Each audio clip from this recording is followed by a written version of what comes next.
लोकांपर्यंत विचार पोहोचवण्यासाठी त्या दृष्टीनं आखणी योजना आणि बांधणी करावीच लागते।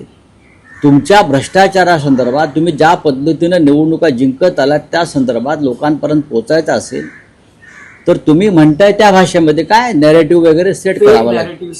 नॅरेटिव्ह फेक नसतो। नंबर 1, फेक नॅरेटिव्हची जी योजना आहे ती अंमलात आणण्याचं काम भाजपने केलं। फेक नॅरेटिव्ह राहुल गांधीविषयी, उद्धव ठाकरे साहेबांविषयी, राज ठाकरेंविषयी, काँग्रेसच्या पुढाऱ्यांविषयी हे भारतीय जनता पक्षाच्या IT सेलने काम केलेलं आहे, सुरू केलं आहे, आम्ही नाही।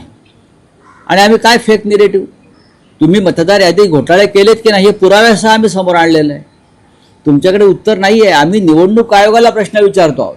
मी परत सांगतोय, निवडणूक आयोगाला आम्ही प्रश्न विचारल्यावर निवडणूक आयोगाने आम्हाला उत्तर द्यायला हवं।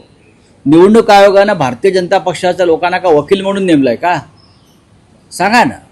निवडणूक आयोगानं भारतीय जनता पक्षाच्या लोकांना वकील म्हणून नेमला असेल तर त्यांनी सांगावं की आम्ही निवडणूक आयोगाचे वकील आहोत।